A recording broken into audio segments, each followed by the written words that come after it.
streaming. And the practice exam is in old X2, old exam 2 in the shared folder, so you guys can all access it even now.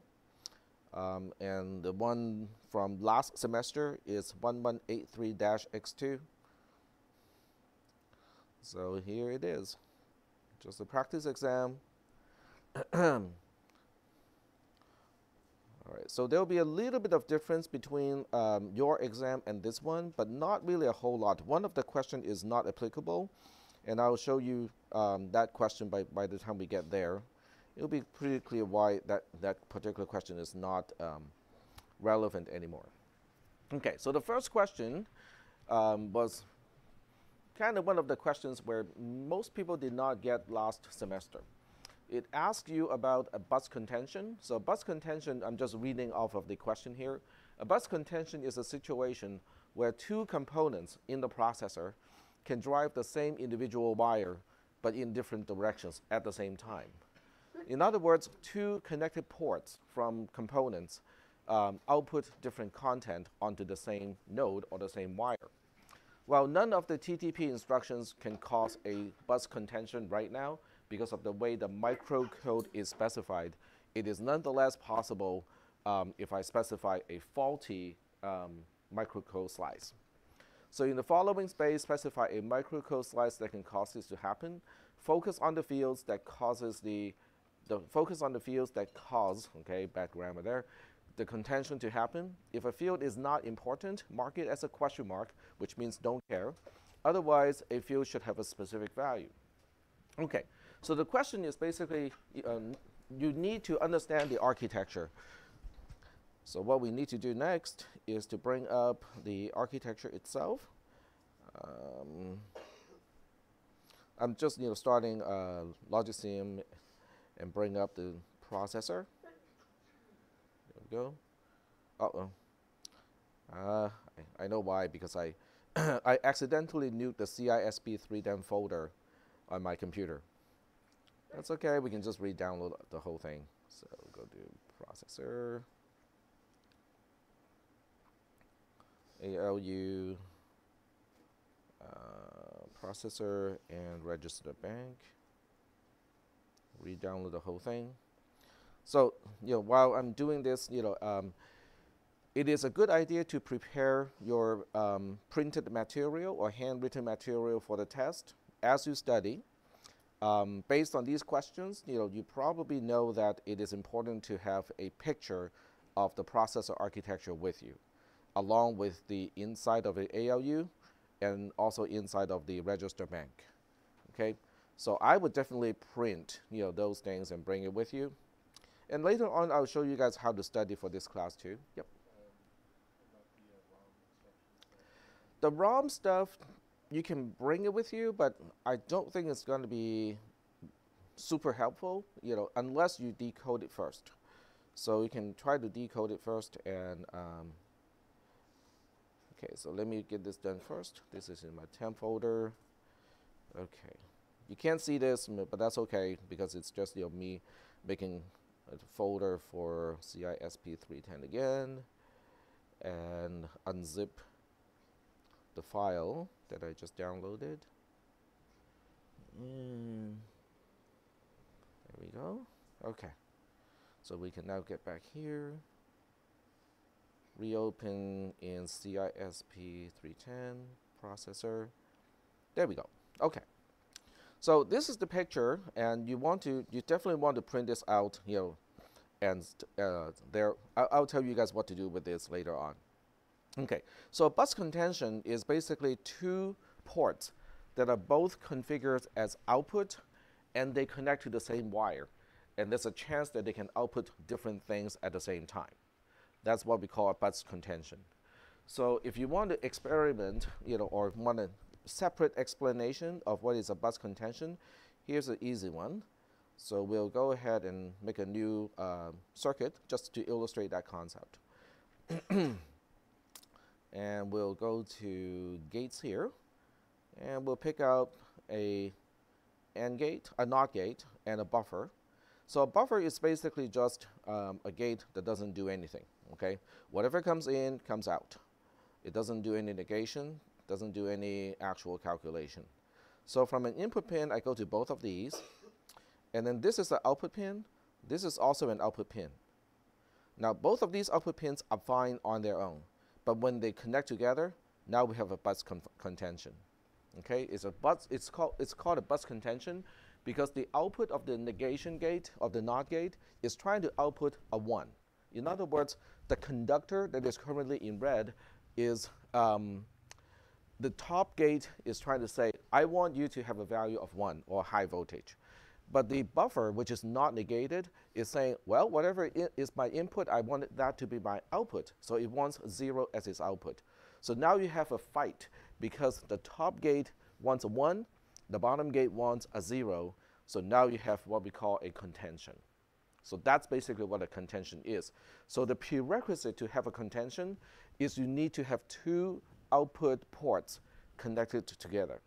That's what you're looking for. Okay? If you have one single thing going to 2 input ports, that can never cause a problem. If you have an input port that is not connected to anything, that is not a problem. If you have an input port connected to an output port, that is not a problem either. It is only when you have 2 output ports connected together, then you have a problem. Is that okay? All right. So getting back to the processor design, I'm going to close this one. This is just a simple example to illustrate what a contention is. So getting back here, there are many components that are always outputting or they're always inputting. That is not controllable. So what you need to focus on would be the things that sometimes can be output and other times can be input, okay? Or sometimes it's output, sometimes it's not driven, it is disabled, okay?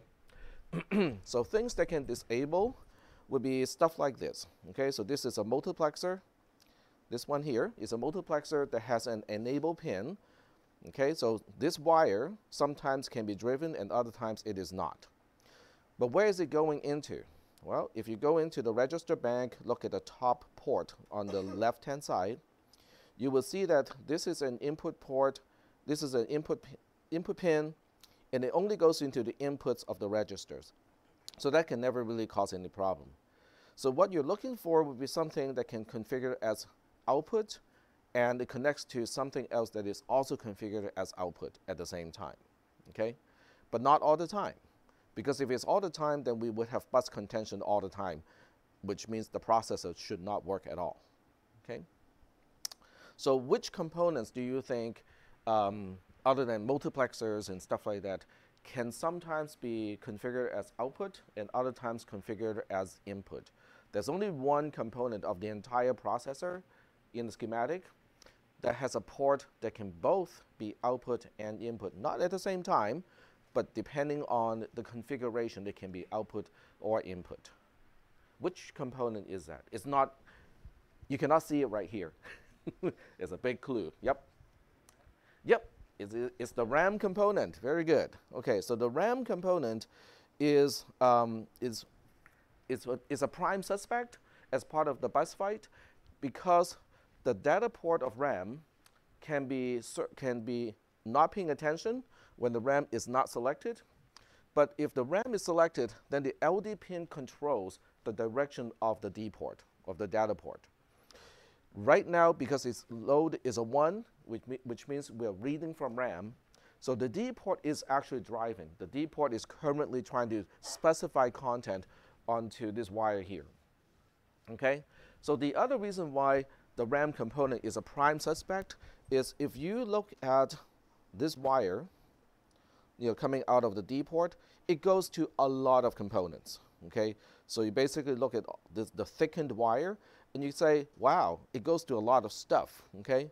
Now, some stuff obviously is not a problem, like this one, not a problem, because it's going into the input part of a demultiplexer, so that can never cause a problem. An output can connect to an input all day long, okay? No problem whatsoever. It also connects to the instruction register directly, but once again, it only connects to the input part of the instruction register, so that doesn't cause a problem either, okay? So, but you have to kind of track the wire and go like, where else does it go? Well, it goes into this multiplexer. This multiplexer goes to another multiplexer, which then goes into the input of the program counter. Not a problem either, okay? But if you go up a little bit, then you'll see another connection that can potentially be a problem. Where is that?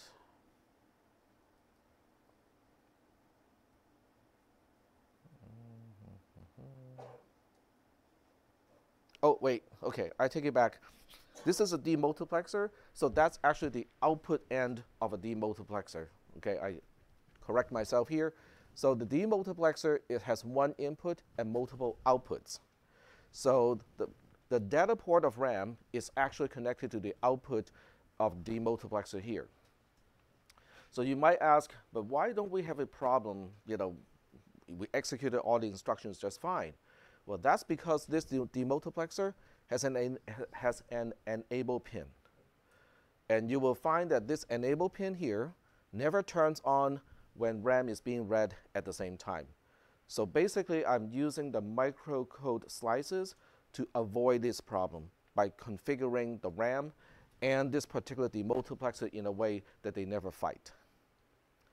Is that okay? So if if I'm careless, okay, and I say register output 0 enable is a 1, then depending on which register is outputting and what the content is, then it can potentially have a fight with the data bus. Is that okay? So now the question is, how do I basically force a fight in this case? Well, there are several components. Register output 0 enable has to be a 1. Okay, so in the test, let me get back to the document here. So in the test, in the table here, so you will have to say, register output 0 enable has to be a 1. Okay, there are several other things that you also have to specify, because even though this is a demultiplexer, only one of the output is going to be selected depending on the selection, which is register output 0 demux. Okay, this is output 0, output 1, this is output 2. So that means register output 0 demux has to be a 2, okay, or 1 0 in that case. So you go back to the table, and then you specify this particular wire has to be a 2, because we have to specify that specific output to cause a fight. At the same time, RAM load has to be a 1, and the RAM select also has to be a 1. So these 4 values are required in order for that particular contention to happen. Everything else doesn't matter, okay? You can turn on or turn off the ALU, doesn't cause a problem. So basically everything else should be question marks except for these 4, and these are the exact values that you need for these 4 particular things. Are we doing okay so far with this? Okay. All right. So now that we know the answer to this question, how do we study for this exam? Because I don't want to just show you the kind of question that I asked last semester. I want to kind of help you guys, help explain how I would prepare for the exam. Whether you guys, how you want to do it is up to you. But how I would prepare for the exam is I want to understand the computer architecture, which is this schematic, as well as the microcode slices to the point where I do not have any doubts, okay? Give me a new microcode slice and I will be able to interpret what it is going to do. Is that okay? So what can I do to study for this kind of question? What do you think? Tracing it, okay, but what are you tracing? Are you tracing the individual instructions or are you tracing the wires? Yep, exactly, you're tracing the wires, very good. But there are different instructions, right? There are some 20-something instructions, which is a very small number compared to any actual real architecture. So now we go to the opcode table, okay? Because we want to get an idea of what kind of instructions do we have to study and how to study that.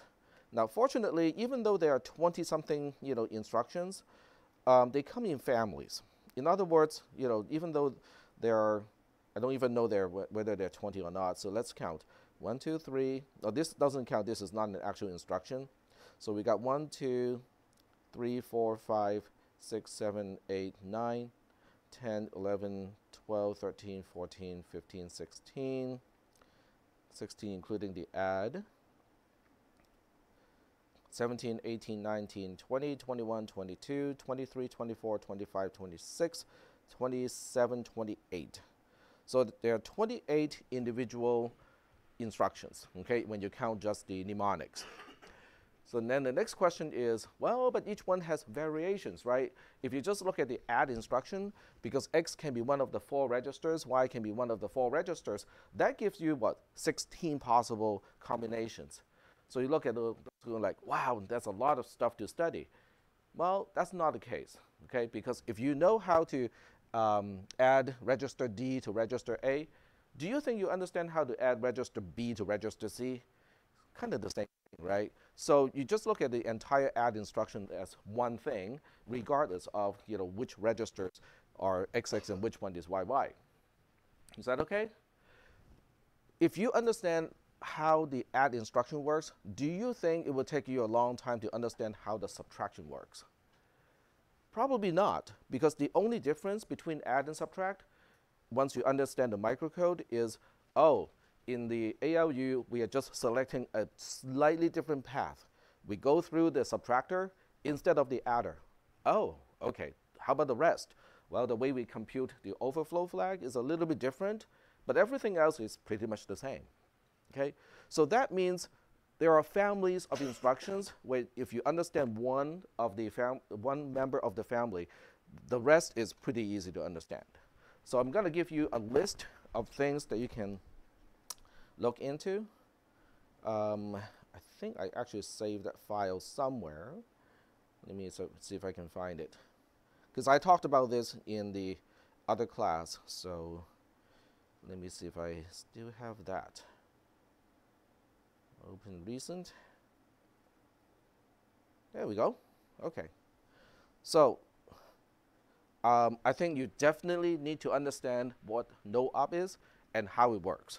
Because no-op explains the two of the cycles of executing an instruction that is common to every single instruction. It has to do with the fetch and also the decode. Fetch refers to slice 0, 0, 0 in the ROM. Decode refers to slice 0, 0, 1 in the ROM. So those two slices are really kind of important, so you need to understand how they work. Halt is easy. Okay, so halt is the slice over at location 0, 1, 0, because halt itself has an opcode of 0, 1. So that's why the first slice corresponding to halt is 0, 1, 0 in the ROM. Do you guys still remember why, how the address in ROM corresponds to the opcode? It's basically the same as the opcode with an additional 0 padded to the right-hand side of the opcode itself. Okay? Question? Nope? Okay. So that's one, okay? So that's an entire family of stuff. And then these 4, you kind of need to understand those as well. CPR just copies a register to another register.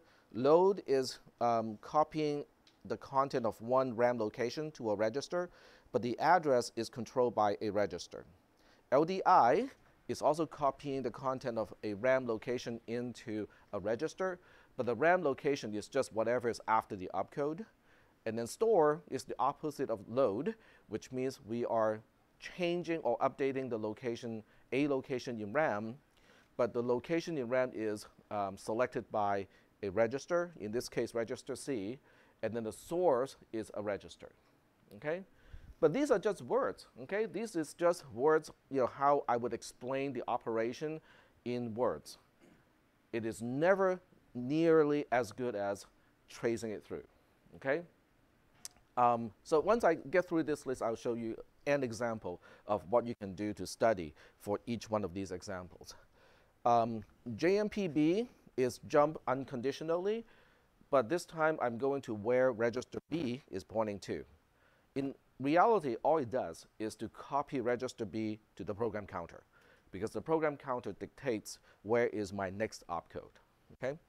JMP I-25, the I stands for immediate, means we are jumping to location 25, and that's it. Okay? But how does it get the job done? Well, as it turns out, 25, which is a base 10 number in this case, is stored as a byte that is right next to the opcode of JMPI. Okay? I cannot remember the exact opcode, but it's right next to it. So we are copying whatever the program counter is pointing to over and overwrite the program counter itself. So that's why you see PC equals to star PC. That's what JMPI. Okay? JC and JCI, these are conditional branches. So they're slightly different. There are 5 conditional branches for each family. So with the I, there are 5 of those. Without the I, there are 5 of those as well. But they're very similar in nature. Okay? All you're changing is, oh, which flag should I look at in order to determine to branch or not? There are 5 flags: the carry flag, the sign flag, overflow, Z flag, and then the L flag. So those are the 5 flags. And then we have an entire family of instructions that performs calculations. So we have add, subtract, bitwise not, bitwise and, bitwise or, and bit shift. Okay? So those are all kind of in the same family because they just kind of go through the ALU, and the only difference is which part of the ALU do we go through. Do we go through the adder, the subtractor, the bit shifter, the bitwise not, the bitwise and, or the bitwise or? That's the only difference. So for the most part, they are really similar. And then we have increment, which is kind of standing out on its own. The increment and decrement are different from the rest because even though they do go through the ALU, they do not change the flag register intentionally. So I put in an intentional logic so that increment and decrement do not change the flag register. So you kind of have to understand why or how they do not change the flag register. Is that okay? So once again, I just went through a very brief, word description of these instructions. That is not how you want to study. Memorizing what I say in class or even the opcode table is not sufficient. So what you need to do is to go through the assemble process. I'll pick a nasty instruction. Okay, I'm going to pick this one here. Okay, JCI with a byte after that. So I'm going to pick out the most difficult instruction to track of all the instructions. So what you need to do next is to say, okay, well, we'll hand assemble that instruction. So here's JCI. JCI is up. Okay. So JCI is right here. Okay. So what you do is now look at the opcode. The opcode is pretty easy. There's no XXYY in it because it doesn't make use of any registers. So as a result, there's no component of the opcode that requires the specification of any registers. So it's just 4, 4 in this case. 0100 is 4. 0100 is also 4. If you're not familiar with hexadecimal digits, just have a little table. Okay, go to the internet, find a table, print it out, and take it. Bring it with you. Okay. So this is 4, 4, which is the opcode, but it has to be followed by another byte. The byte next to the opcode is going to be the byte that contains the address where the conditional branch needs to go. Is that okay? So you can use the assembler if you want, okay? But I would encourage to do hand assembling at least once or twice so that you understand the process. So now what you do is you go to the simulator and we just hard code that in here. So we basically say, oh, let's assume this is a 4, 4, and the next byte which specifies where we're supposed to go when the instruction, when the carry flag is a 1, we'll just pick out some location. Let's say it's 36 in hexadecimal. Okay, so this is now the opcodes and also the byte after the opcode that we need in order to say if the carry flag is set, continue execution at hexadecimal 36. That's what it's saying. But how does it get it done? That is the biggest question, is how does it get it done in the processor? You can try to run it, okay? But if you try to run it, then you have to first configure the carry flag in the flags register. So that brings up another question. How do I do that? Well, the flags register is right here, okay? And then you have to figure out, okay, of the flags register, which bit is the carry bit? How do you think you can figure that out? So you look at these wires, okay? You look at flags out and flags in. They all go to the ALU, okay? So it would seem that the ALU is the next component to look at. So when you look at the ALU, you go all the way to the bottom here, and then you can see this is flags out. So you can see flags out is a 5-bit output pin, and the 5 bits, bit 0 comes from C out, bit 1 comes from Z out, bit 2 comes from S out, bit 3, bit 3 comes from, bit 3 is right here. So bit 3 is coming from overflow out, and then bit 4 is the exclusive or between the sign and the overflow, okay? So now you go like, but which one actually does connect to the carry? Well, which one do you think is the carry? C out, okay? But what if you have doubts and go like, I'm not so sure about that? Then you track it down, okay? So you track it down by, if you're in LogicSim, you just highlight it, and you can see this is C out, but C out actually connects to a multiplexer. It connects to a multiplexer because if you are adding, we take the carry output of the adder and put it into C out. If you're subtracting, it takes the borrow of the subtractor and put it out as C out. That is why. Okay?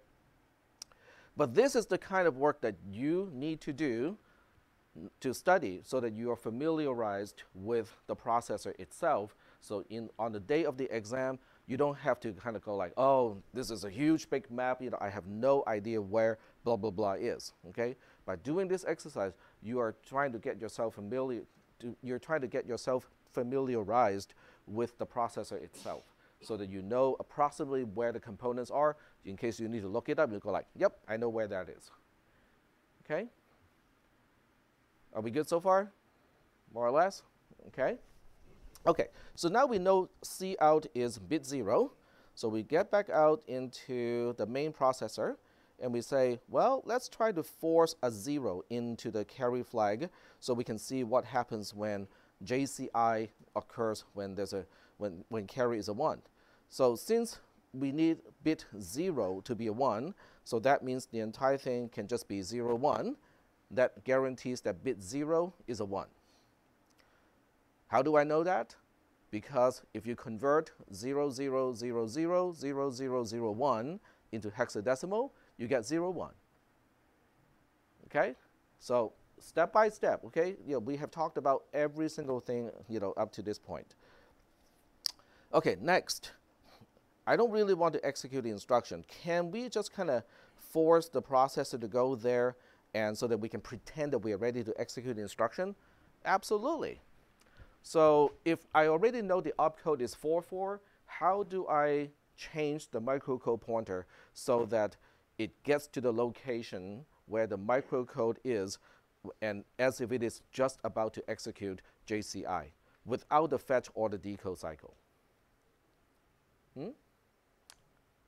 Well, the opcode is 44. I mentioned that obviously because it is of some significance, right? Yep. 440, exactly. Why? Because 44 is going to be in the register, instruction register, because of the fetch cycle, okay?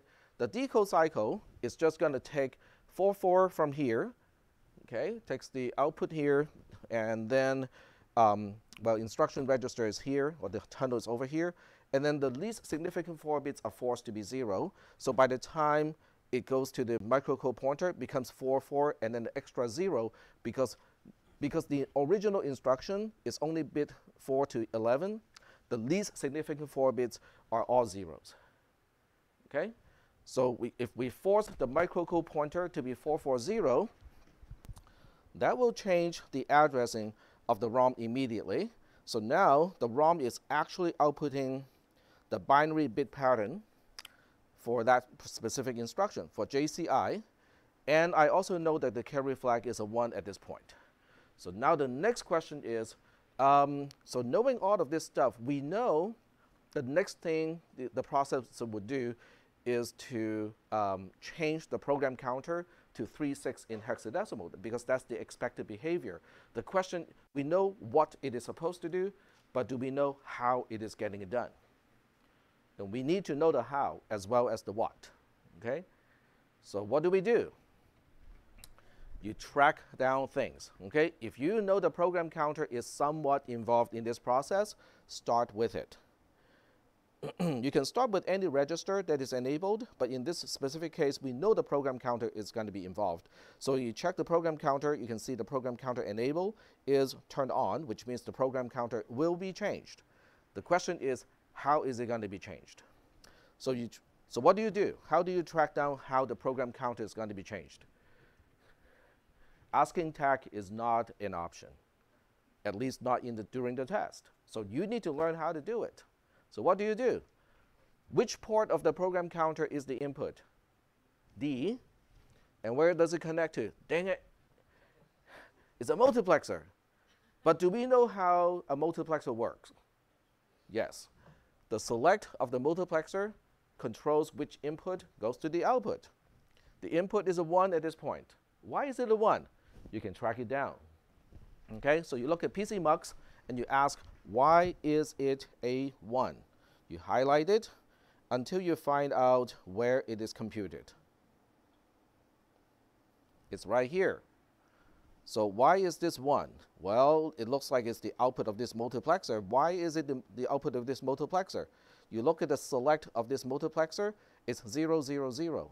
That's coming from PCMux, which is a part of the ROM slice.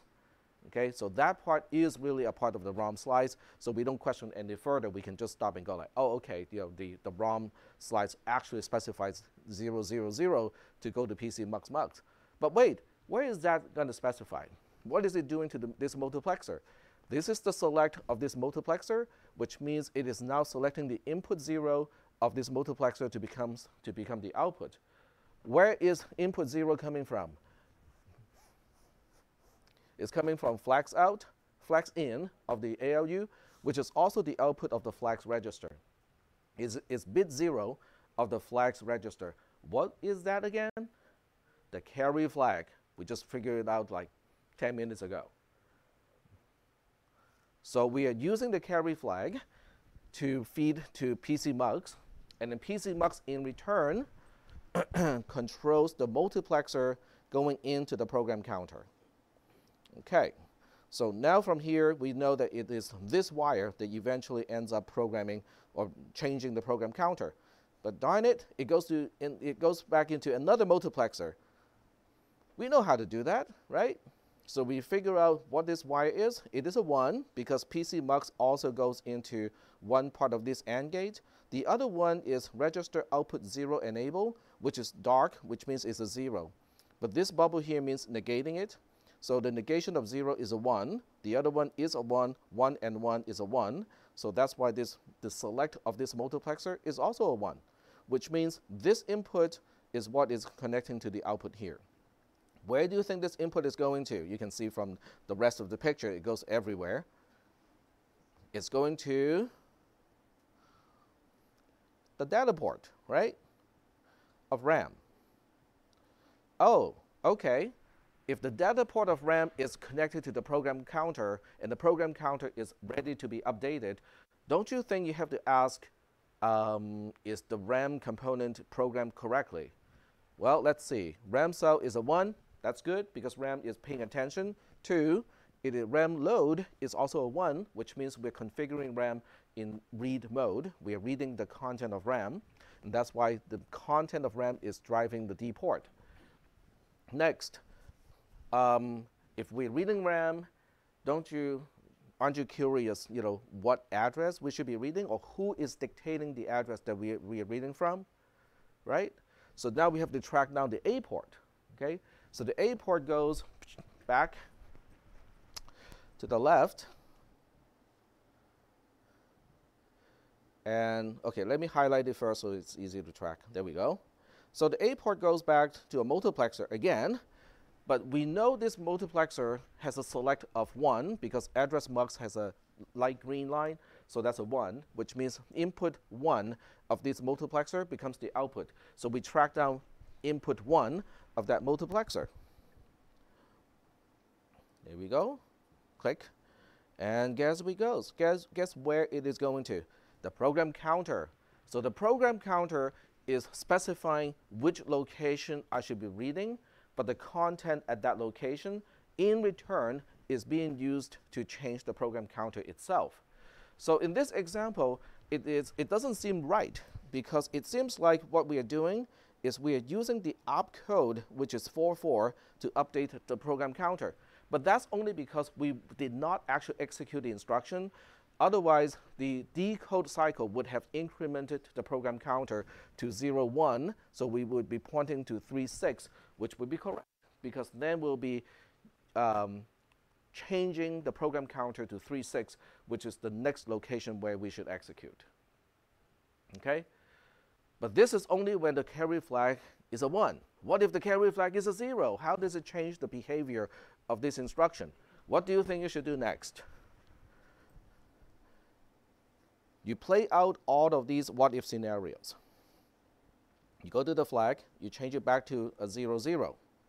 Now you reanalyze the whole circuit and say, how are we updating the program counter? Oh, I see PCMux is a 0 this time, because what PCMux is in this particular case is really just the carry flag. So if the carry flag is cleared, then PCMux is also cleared. So if PCMux is cleared, that means we are using input 0 of this mux to update the program counter. You track down input 0. It comes from the adder, and then the adder is definitely adding, because the adder, the carry in of the adder, is coming from PC inc, PC increment, and also address mux, ADDR mux, and this is just an OR. ADDR mux we know already is a 1, so that means we are definitely adding 1 to the program counter. It goes back and updates itself. So we're just incrementing the program counter itself when the carry flag is cleared, so that we're skipping that extra byte and continue on to whatever byte is right next to the JCI instruction. This is how I would study for this class for exam 2. How you want to do it is up to you. It seems hard, okay? And that's because this should have been done a few weeks ago. This is not the first time I mentioned how to study for this class, or the fact that you kind of need to understand how the microcode works in the processor. So it is hard, but you still got a week to do it, okay? And how many instructions I want you to perform this kind of analysis again? Let's check the list. We got 1, 2, 3, 4, 5, 6, 7, 8, 9, 10, 11, 12. And how much time did I take to analyze this one? I would say maybe 20 minutes or something like that, okay? And this is the most difficult one. This is the most difficult one because not only is it a jump instruction, JMPI is kind of the same thing, but without the conditional part of it, so it's actually easier to analyze. Every other instruction is easier than this one. Some are trivial, okay? No up, trivial. Halt, kind of trivial, okay? CPR is like, okay, it will take you like, if you know where you're looking at or what to look at, CPR is going to take you maybe 5-10 minutes to look at, okay? But once you complete this list and perform the same kind of analysis that I did, during class, not only will you have an actual understanding of the instructions beyond what words can describe, okay, but you also know exactly where the components are, okay? Where's the register bank? Over there. Where's the program counter? Over here, okay? Where's the flags register? Right below the ALU. Where's the ALU? It's kind of over here.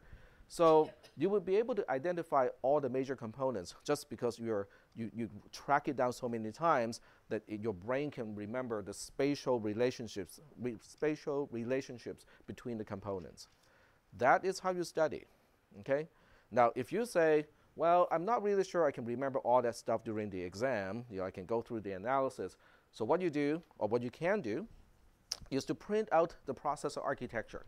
So let me show you what I think you can do. Okay, print this out, make several copies of it. Okay, and then for each instruction, highlight the wires that are actually of importance. Okay, use color coding and highlight the registers that will be changed.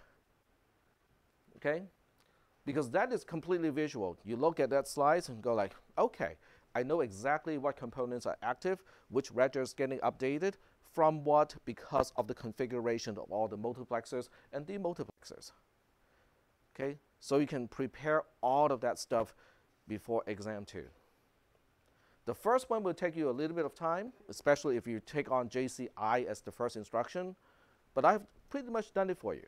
Okay, so the rest of the instructions are relatively easy. Okay, so it shouldn't take you that much time to kind of go through this analysis with the processor architecture. Is that okay? So how you want to study, once again, is your choice, but what question I'll be asking is my choice. Okay, so you get to control what you can choose, and I get to control what I can choose. Oh, by the way, I'm also going to be grading it too. That part is kind of important because someone's going to say, well, can we grade our own exam? No. All right. So now that that part is out, okay, you kind of know what to do to study for that particular question. We're going to move on to the next question. And you probably know that I'm not going to ask about the bus contention again because I don't ask the same question twice unless I forget. All right. So question number 2 is assembling. In other words, assuming.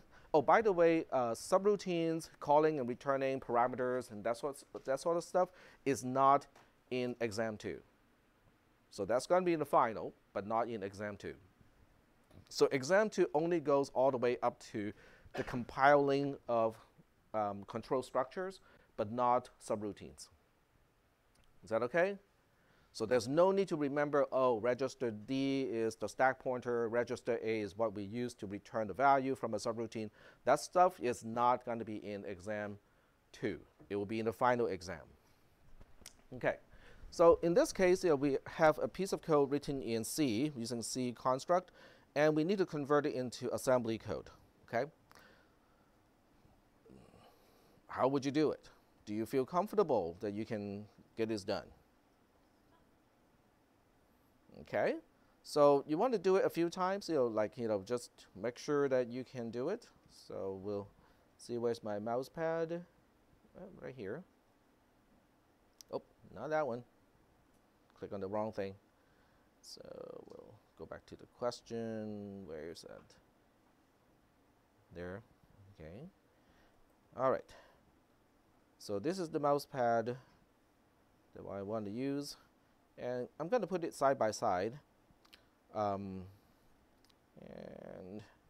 scroll to the bottom here. Oh, by the way, these are the 4 things that I also want to talk about.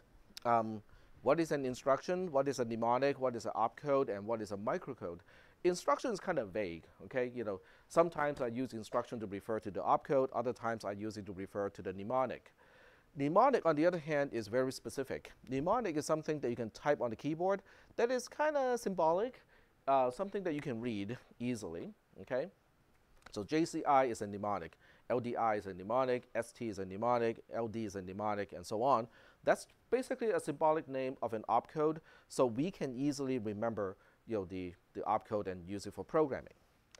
Opcode, on the other hand, is the binary bit pattern that the processor actually need to use for the decoding process. In other words, opcode is what eventually will be inside the instruction register in the processor. That's the opcode. Okay?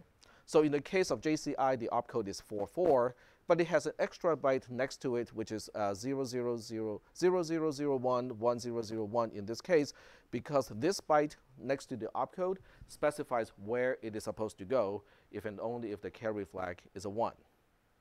Okay? And then the microcode is what we store in ROM. So the first location in the ROM or the first slice of microcode that corresponds to the opcode of 44 is at location 440 in the ROM. Well, we just looked at it, right?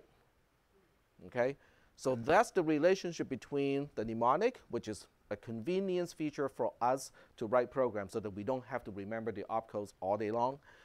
It translates into opcode using the assembler, and then when this is loaded into the RAM of the processor, during execution, the opcode is decoded into the microcode by indexing into the location that starts with 440 in this case. So that's the relationship between mnemonic, opcode, and microcode. Is that part okay? Okay, all right. All right, so now we can actually get started with question number 2. So with question number 2, actually I should use my tablet for this purpose. Because if I do it on an editor, I have a really unfair advantage of, oh, I can easily insert lines and stuff like that. So I want to show you guys what you can do in an exam when you really do not have the advantage of an editor. Okay, so let's see. I need something to prop this up. This would do. Okay.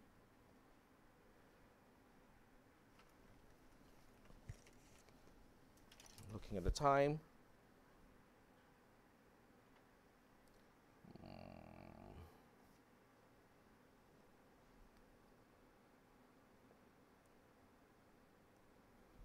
Okay. So we'll go ahead and start the screen copy. All right.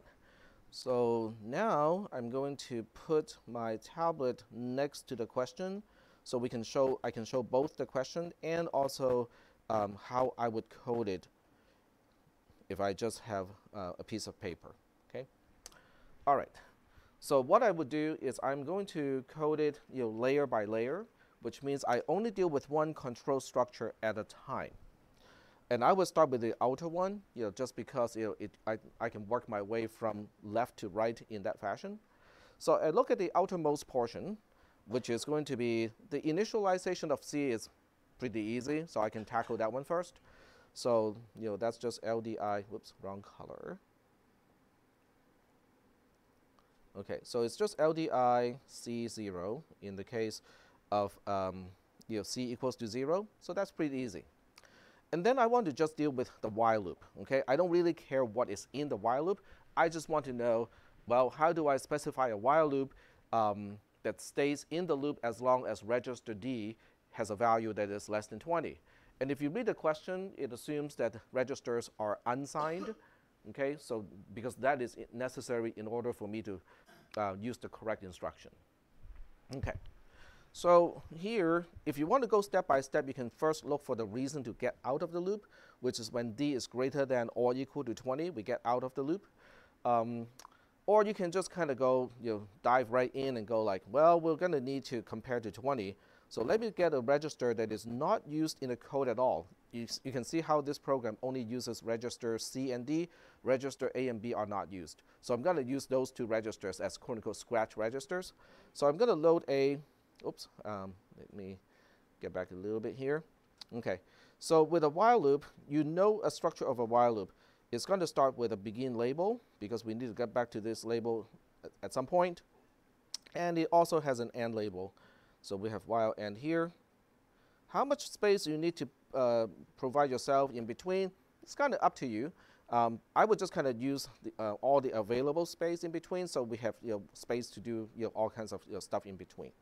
But we also know that before the end, we need an unconditional branch back to the beginning. So I can just say that jump I to while begin from down here. Okay, and then at while begin, now we need to perform the comparison. So to perform the comparison, I cannot compare a register to a constant.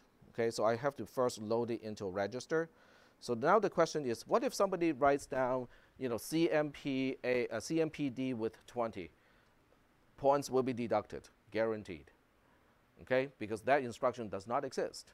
Okay, And by now, you should know what instruction exists and what instructions do not exist. So in this case, I have to load 20 into register A first, and then we can perform the comparison. Which way you compare is kind of up to you, okay? If you want to compare register D to 20, that will work. If you want to compare, oops, I just said that this does not exist. Compared to A. Okay, there we go. So which way you want to compare is entirely up to you, because you can make it work in either method, okay? You just have to do the branching correctly afterwards to figure out, okay, where do we want to branch and when do we want to branch? So in this case, because we are subtracting A, which is 20 from D, okay, and we are staying in the loop when D is less than 20. So that means a JCI will branch to the body of the loop itself, and then anything other than a JCI or whatever is after the JCI should get out of the loop. So we say JCI to loop to while body, the body of the loop here, and then if D is not less than A, then we can get out of the loop. So that means we have an unconditional branch JMPI to while end. Is that okay? We use JCI and not JLI because it is an unsigned comparison. It is not a signed comparison. If it were signed, I would have used JLI instead of JCI. Okay? If you have a question of what is the L flag versus the C flag, you need to go back and restudy binary comparison, because that's when we talk about the L flag, the sign flag, the overflow flag, as opposed to the borrow flag, which is now known as the carry flag. Okay? So even though I do not focus on anything in previous modules, it is still cumulative. You cannot do this without knowing what you should be knowing already at this point from previous stuff. All right, so now this part here is just the body. That may not be enough space. That's okay, because all you can do something like this, okay? You say this chunk of code goes into that space. So this gives you the option of, oh, I don't need to squeeze everything into a very tight space and make it very hard to write code. So what goes into here is going to be everything inside the loop. But now that the loop itself is taken care of, my focus is really just the conditional statement and this little plus plus C at the end of that. The plus plus C is easy. I'm going to do that first, because in case I assign partial credit based on that stuff, at least I will get that. Does it make sense? Okay. Now we can go back and say, okay, how do we deal with that conditional statement? So with a conditional statement, you already know the structure of a conditional statement. It definitely needs an and if label. It has an else label, okay? But how you decide whether to go to the else label, it's kind of, you kind of have to figure that out. So we'll go ahead and, I can write this code kind of backwards. So I would just say, and if it's going to be here, or I would say if end, okay? To be consistent with, while begin, while end. This is if end. It's going to be here. And then right before that, I need to perform the else statement, which is just adding 1 to D. Okay. Well, that's just increment D. Okay. And then right before that is my else label, because that's what I need to do for the else. But if I have an else label, that also means at the end of the then branch, I have to go around the else branch. So I'll need a JMPI around the else branch to go to if end. Okay.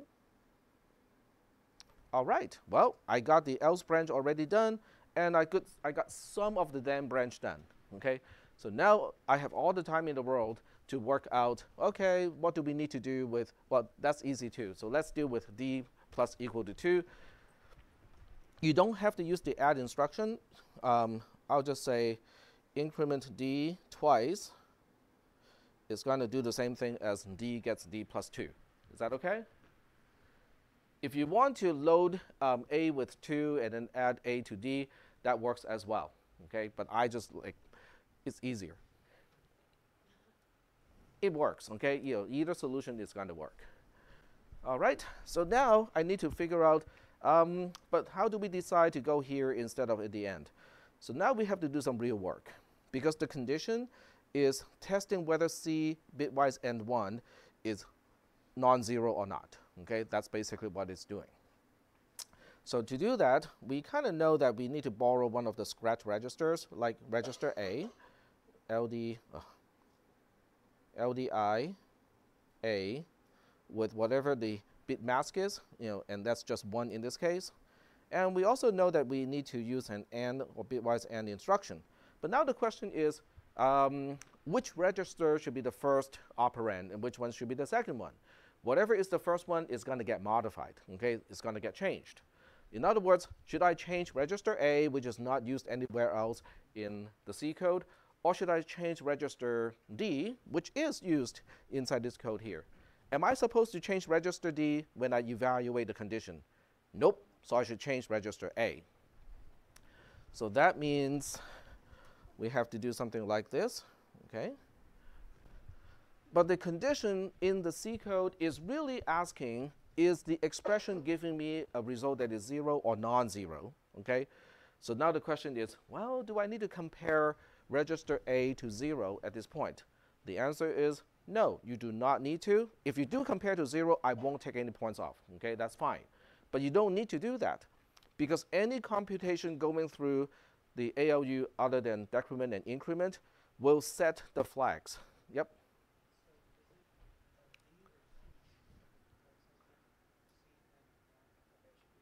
Oh, okay, my bad. It is C, not D.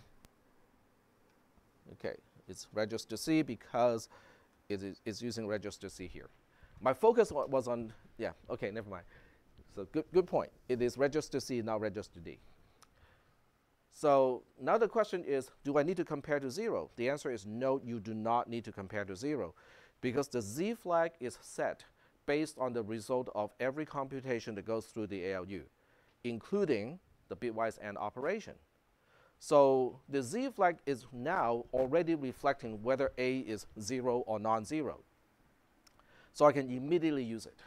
So now I can go, I have to use a JCI because you cannot say jump if the 0 flag is cleared. You can only jump when the flag is set. So now I have to look at the C code here and go like, oh, okay, so JCI needs to go to the else branch, because JCI means the result of the bitwise AND is a 0. So this one has to go to else, and we're done. Is that okay? So to get this kind of stuff done, you need, there are two things that are really important.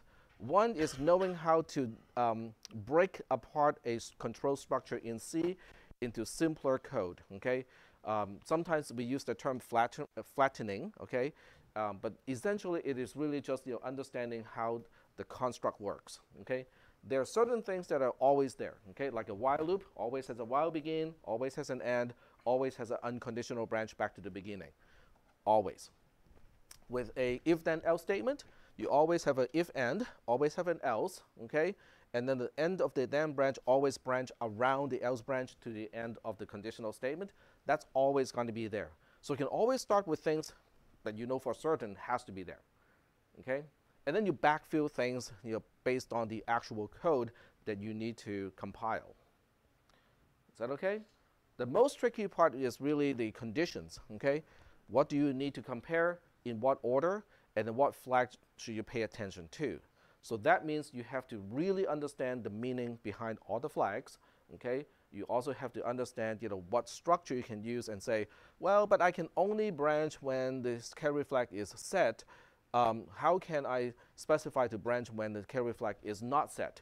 Well, do it in this fashion, okay? Is that okay? So knowing and being very familiar with the instructions is very important. Knowing the meaning of all the flags is also going to be very important when you're compiling. Is that okay? All right. So, but you can do something like this in case the then branch has more stuff than a simple D plus equal to 2. You can then have an insertion symbol here and expand it a little bit more to the right. Or if you run out of space, you can just put a label here, like 1, put a circle here on a separate sheet of paper, put that label there, okay, and then you specify what content should go into that particular label, okay. So that gives you a lot of flexibility when it comes to, oh, I need more space. Well, you can just do an insertion symbol, and I will understand what to do. Okay, question number 3. Okay, question number 3 is a trace thing. I'm not going to have enough time to really do the entire trace, but what it is asking is, as if you are the processor, okay, going through this code, tell me what line is going to execute next, what is going to happen to the registers, and potentially what is going to happen to the flags, okay? So I can give you a very short trace that is incomplete, but you will get the idea of what you need to do for that kind of question. Okay, for this one, well, let me use the tablet, just so that it's similar to what you have to do. Okay, so in this case, you kind of have to know, what value you have to put into the registers to begin with. So in the case of, it's based on the student ID for this particular question. So you kind of have to put initial values into the registers based on your student ID. I may not do the same thing in your test, so you kind of have to read the questions carefully. So we're going to use this assumption here. So we'll go ahead and just kind of work with that. So we'll say line 2 has register A being 5, register B is 2, register C is 1, register D is 7, okay? So from line 2, where am I supposed to go? You also need to indicate the flags after the comparison. So the comparison is subtracting B from A. B is 2, A is 5, so the result is 3, but we don't store the result anywhere. But we have to understand what the flags, okay, how the flags are going to be set. The carry flag is going to be, is it going to be set or cleared? It's going to be cleared, yep. The Z flag is going to be cleared because 3 is not 0. The sign flag is going to be cleared because 3 is not negative. The overflow flag is going to be cleared because 5 minus 2 does not cause an overflow with 8-bit numbers. And then the L flag, okay, the L flag is going to be what? It is the exclusive OR. Oh, okay, you can't see that. The L flag is the exclusive OR between the O and the sign flag. The overflow flag is cleared. The sign flag is also cleared. So the L flag is also going to be cleared. Okay? You need to know this because if it's a conditional statement or if it's a compare followed by a conditional branch, you need to know the status of the flags in order to determine am I branching or not. Okay? So in this particular case, the next line is line 3. Line 3 is a conditional branch. It's using JCI. I'm not branching to label L2 because the carry flag is cleared. If none of these things is changed, you can just kind of say, same as above, or use some kind of notation to save yourself a lot of time and just say that, yep, everything stays the same. If I'm not branching, I go to line 4. Line 4 is a JCI. The Z flag is also cleared in this case, so I'm not going to go to L3 either. Okay, so you just say that everything stays the same because of that. And then we go to line 5. Line 5 is decrementing A, which means register A is the only thing that gets changed. So A is now 4, but everything else stays the same. Then we go to line 6. Line 6 is an unconditional branch back to L1. So nothing gets changed, okay? Everything stays the same. Then we get back to line 2, right? Because line 2 is where the first instruction is after L1. So now we compare again. So this time we're comparing A to 2, kind of the same result. So nothing is changed, okay? All the flags remain cleared, okay? And then we go to line 3 again, and so on. So this is how I would call a trace. It is as if you set up Logisim to log the individual registers and also the individual flags in this case. But you are, instead of using locations or the PC or the program counter, you're using line number because that's easier for us to use. Is that okay? So unfortunately, last year, with question number 3, it kind of depends how long your trace is, depends on your student ID. Some people have to go through like 9 iterations because they got a 0 and a 9, as between those 2 digits. Some people have the opposite. They have the same digit, so they only have to go through like once. So this year, I'm going to make it so that everybody has about the same complexity. But this is really testing whether you know how to execute the instructions, just on a piece of paper. Okay? And how to compute the flags. So you definitely want to know how the flags are going to be set in these cases. So that's question number 3. Question number 4 is not going to be relevant because it is a floating point number kind of question unless you guys request to have double question in this particular test. Yeah, that's what I thought. So here's question number 5. So question number 5 is my favorite question, but it might be considered difficult by some people, so that's why it is quote-unquote the last one. It is for decompiling, okay? In other words, you're given the assembly code. Now you have to tell me what was the original C code to your best ability. Oh, that sounds like fun. It is fun. It is reverse engineering, which is actually illegal in the United States if it is somebody else's program without a consent. So I give you guys full consent to disassemble whatever code I give you during the exam. So now you have the legal right to do it. So now the PTO, or the PTO stands for the Patent and Trademark Office, not a parent and teacher organization. Because I know some of you are old enough to have kids and go like, oh, PTO, I know what a PTO is. No, not that PTO. It is the Patent and Trademark Office. Won't come after you because of the DMCA, the Digital Millennium Copyright Act, which is why it is illegal to disassemble stuff. Okay, so I want to reverse this back into C code, which is kind of the reverse of question number 2. Okay, so what knowledge you used in question number 2 to get it done is also the same kind of knowledge that you will approach with this one. In other words, one question actually helps answer the other question too, if you know what you're looking for. So you look at this code, go like, well, I mean, there's no comments whatsoever. Well, that's the whole idea, right? So first of all, you have to look at the labels, okay? You look at the labels and you look at the branches to the labels. The relative position between the branching and the label definition will give you some of the best clues, okay? And we'll start with L1, okay? You can see how L1 is defined all the way up here, but the reference or the jump to it is all the way at the bottom. Does it fit a particular pattern that we saw earlier in class? It's a while loop. Very good. Okay. Yes. Okay, so now we go to the tablet. Okay, I'm going to start a new page for this one. So now you know there's a while loop. Okay, you say, well, we have no idea what is inside the while loop or what the condition is, but we know it looks like this. Okay. Once again, if you want to use the insertion notation, that's fine. But because this time we're going from more lines into fewer lines, that problem should not be as much of a big deal. Okay, because we usually end up with a lot fewer lines than the assembly code. Okay, so we know it kind of looks like this.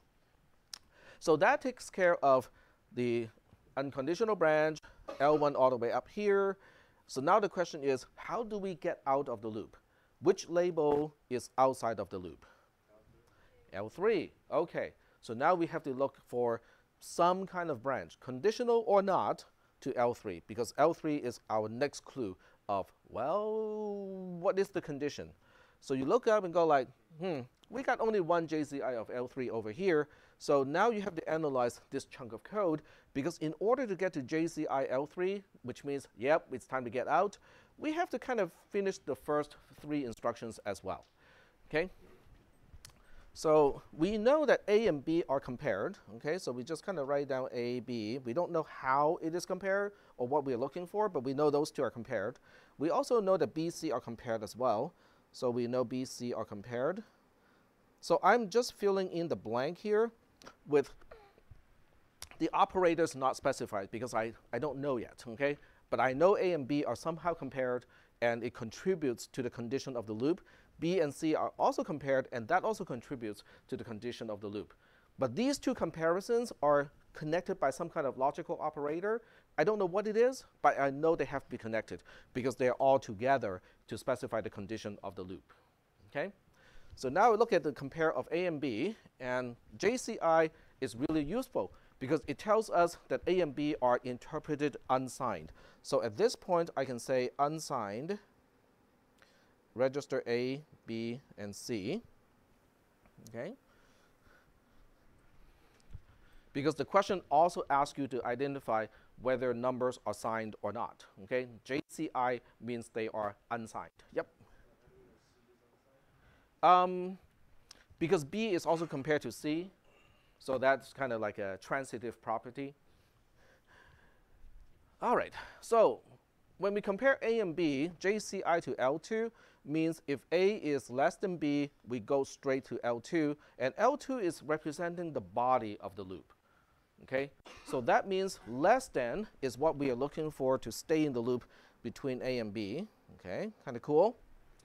But if A is greater than or equal to B, we are not going to go to L2 straight away because the carry flag is going to be cleared.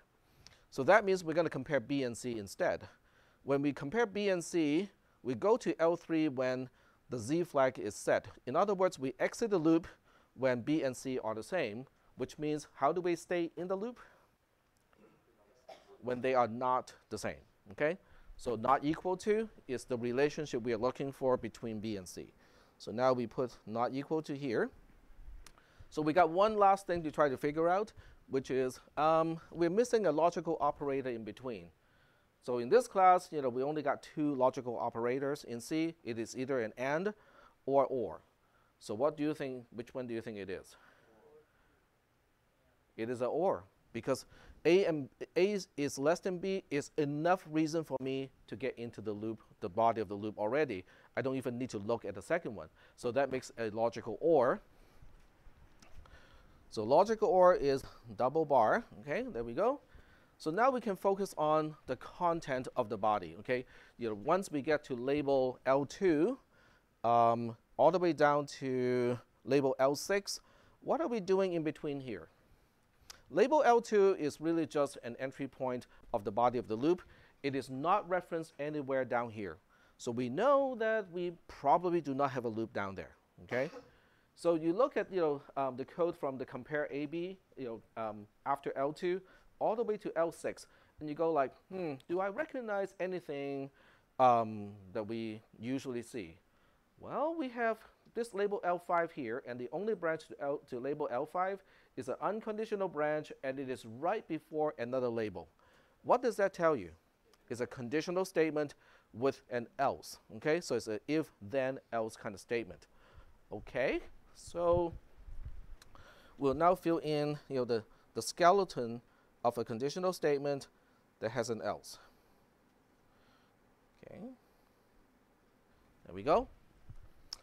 So now we have to figure out, okay, the else is actually, interestingly, is the easy one to figure out because it is usually, it's the thing that is after the label that is after the unconditional branch, okay? That's kind of the structure of an if-then-else statement.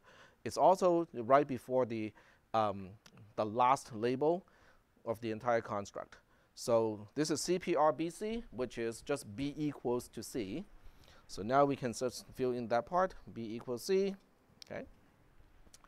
So now we have to go to the then portion. The then portion is the stuff that is before the JMPI L6 in this case, and between the label and JMPI to L6, that's just increment A. So A gets incremented in the then portion of this statement.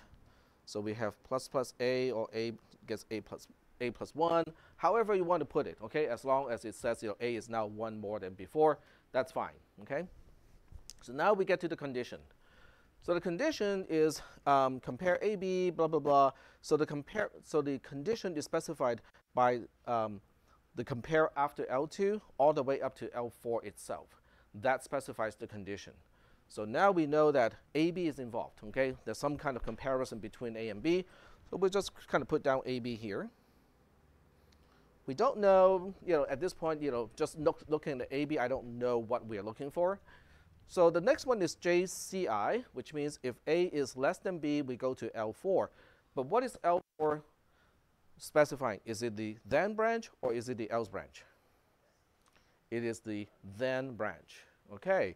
So if A is less than B, we go to the then branch. Oh, that makes it kind of easy. So we just say if A is less than B, then we add 1 to A. Otherwise, we go to L5, and L5 is going to copy C to B, and then we're done. So that's how we decompile a program given the assembly code. But we make use of the same knowledge, the same tools, and the same skills of compiling. We just apply it in an opposite way. Yep. Anytime you have the comparison opcode, isn't it just the first register always going to be like less than, comma, the second register? It depends on the conditional branch. If it's a C, then yes, we're looking for less than, but it's always the first being less than the second. If it's JLI, then it is also less than, but it's signed less than. JCI is unsigned less than. JLI is signed less than. Now JCI is equal to, okay? If you have JCI right after a compare, this is kind of right after too, except we have a conditional branch before that. So this is right after actually. So this is BZ equals to C. So if B equals to C, we go to L3. All right. So are there any questions? Yeah, I think I timed myself relatively well today. So we don't have the question of the closing form, the question form? We don't, because I asked those questions already in exam 1. So things got moved around a little bit. Okay, so So can I assume that there will be 4 questions? I don't know how many yet. But you guys are lucky because next Tuesday is an actual school day. The Monday, Wednesday class could not meet again until the day of the exam. So I promised them that I would check email and answer questions on Monday to my best ability. But you guys actually got Tuesday as a day where we meet. So if you study over the weekend, if you choose to study over the weekend, and you have any questions, then you can choose to bring those questions in class on Tuesday, and I'll try my best to answer those questions. Is that okay? There's no new lab activity today, so we're just kind of finishing up what is due today. So if you're done already, you don't have to go to the lab. If you want to work on your lab stuff at the lab, I'll be over there.